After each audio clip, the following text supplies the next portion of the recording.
This week's book bite is from Stormbreaker by Anthony Horowitz.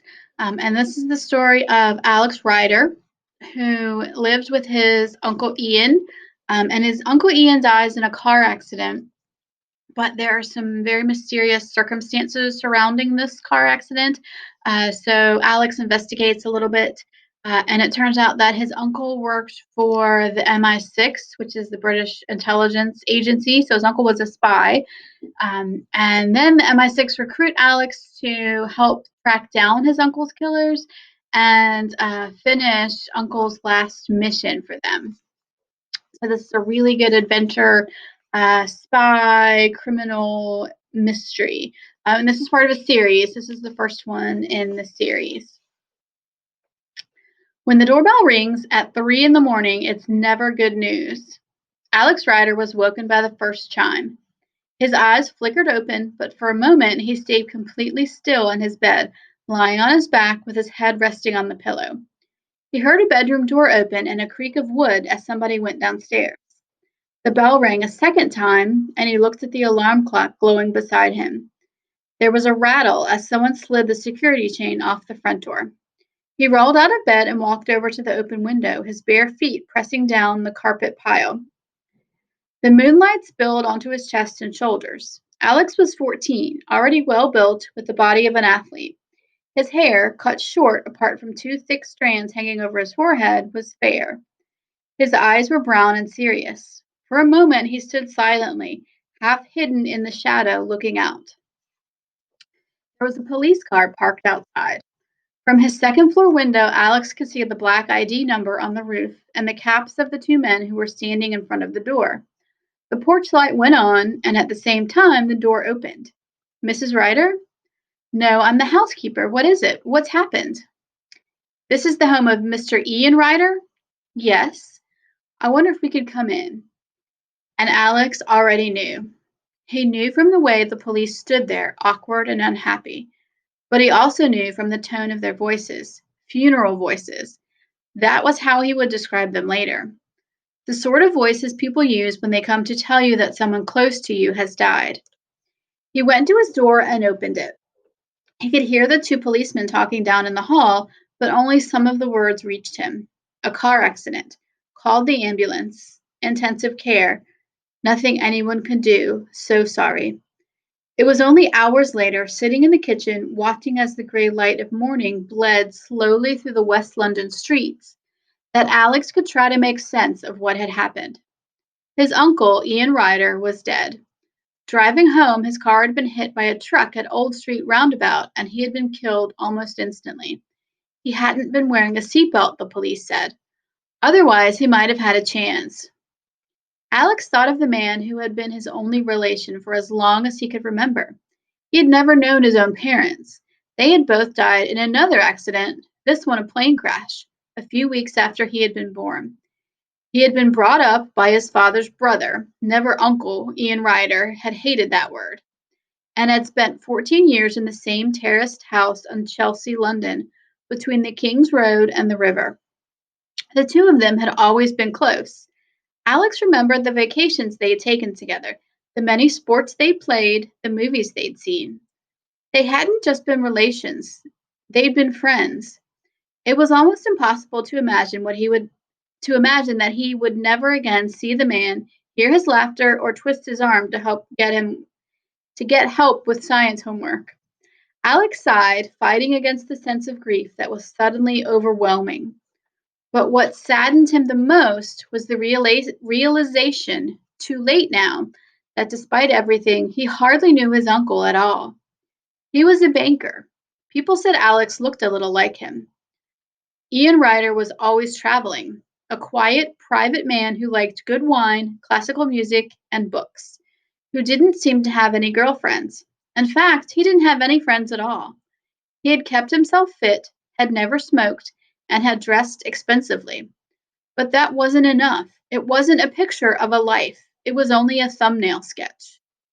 "Are you all right, Alex?" a young woman had come into the room. She was in her late 20s with a sprawl of red hair and a round, boyish face.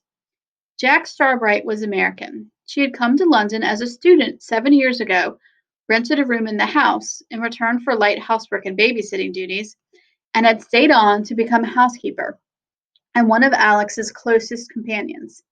Sometimes he wondered what the Jack was short for. Jackie? Jacqueline? Neither of them suited her, and although he had once asked, she had never said. Alex nodded. What do you think will happen? He asked. What do you mean? To the house, to me, to you. I don't know, she shrugged. I guess Ian would have made a will, she said. He'll have left instructions. Maybe we should look in his office. Yeah, but not today, Alex. Let's take it one step at a time. Ian's office was a room running the full length of the house, high up on the top. It was the only room that was always locked.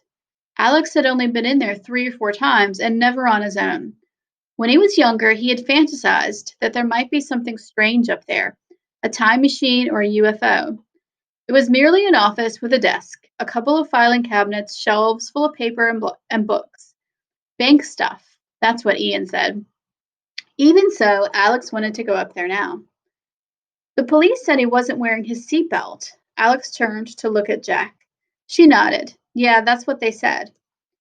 Doesn't that seem strange to you? You know how careful he was. He always wore his seatbelt. He wouldn't even drive me around the corner without making me put mine on. Jack thought for a minute, then shrugged. Yeah, it is strange, she said, but that must have been the way it was. Why would the police have lied? The day dragged on. Alex hadn't gone to school, even though secretly he wanted to. He would have preferred to escape back into normal life, the clang of the bell, the crowds of familiar faces, instead of sitting here trapped inside the house. But he had to be there for the visitors who came throughout the morning and the rest of the afternoon.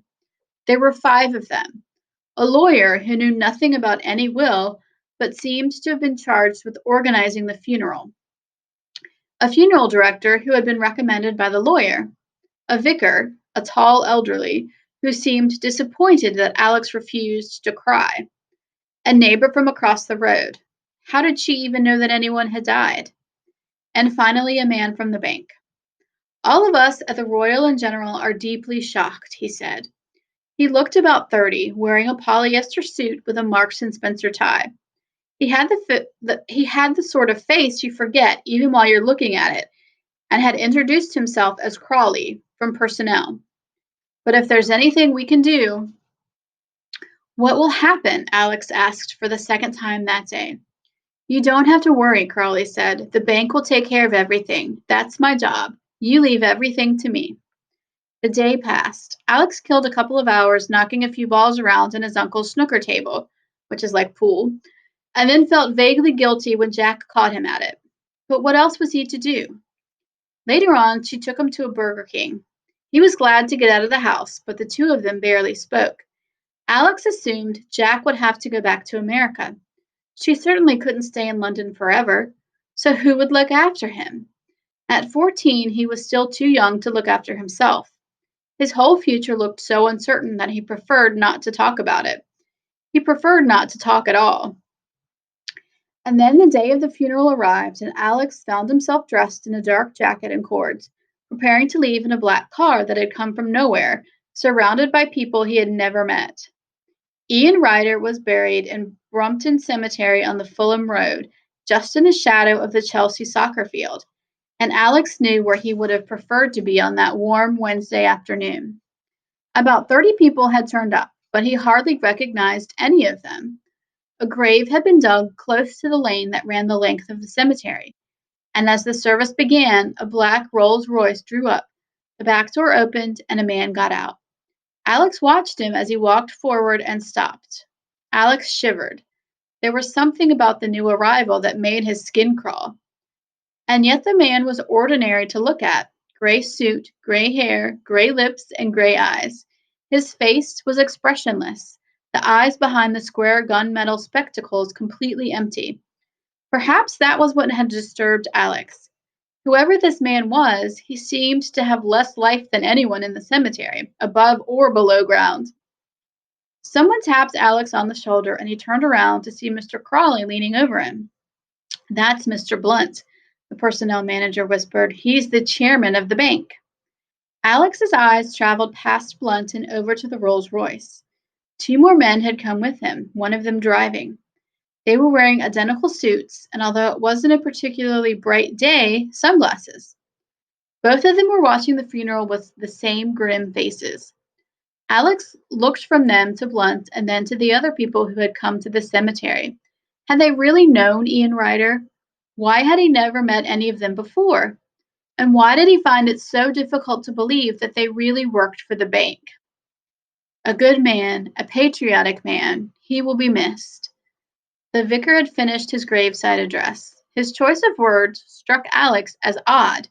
Patriotic? That meant he loved his country. But as far as Alex knew, Ian Ryder had barely spent any time in it. Certainly he had never been one for waving the Union Jack. He looked around, hoping to find Jack, but saw instead that Blunt was making his way toward him, stepping carefully around the grave. You must be Alex. The chairman was only a little taller than him.